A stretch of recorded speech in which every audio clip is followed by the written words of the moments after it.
j'étais surpris na kutala ke président beto kutanana na mafwa ya mama Kaya ametubila non les grands notables vous devez être là ametindela mo invitation na suka mais yangala la mingi na considération et à part ça na discours nani mais c'est la mingi parce que amepengle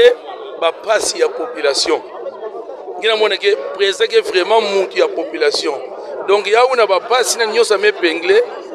le gouverneur manager angeba kaya ope na considération ça moi ni tout la na musique ça mon 100 jours nani ya luta na façon musi ambo beto mona déjà ba sillon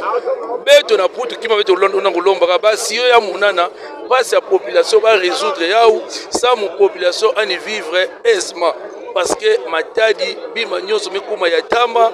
ba inzo ya tama batu ya tama bakentu ya tama ba voiture ya tama donc qui magana ko yangirika betu bataputu na minute ya yi ikele kakave ata à part ba inzo betu ya muna kolomba vraiment exécutif provincial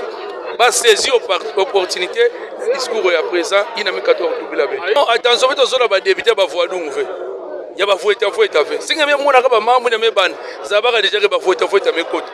beto la cohésion vraiment ya fona na kati ya province façon le premier ministre Metuba ali ba mambu na ngena mona ba deso de na yamu ngena ko futulaka province ya Congo central na Manima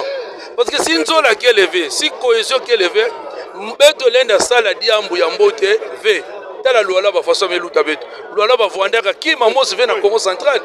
mais bubu ya luala ba mekuma na top même lui-même le président de la République l'homme de la paix esprit diaspora Fati Beto il parle toujours de l'olaba ngemona na disuna ameglise Vivi Masuku et beto beto sola ani glisse ke Congo central façon beto fwandila kana tam souci beto surtout diaspora ya win ya na mona ke beto ko futula bisalo fioti ça mon création emploi ça mon kikuluna na ba mambo nyonso ina ya diminuer parce que ya diminuer ve mutu bilange bazeni ya tellement passe meluta opingi ko ba ke tubaka ke la ventre affamé na point d'oreille Baba ndaka kufosana ya kisala bienvenue ba député ba bimisa ba loi mose ambote ba accompagner exécutif provincial ba travailler vraiment na cohésion ça mon province avec ya futukila place na ya tete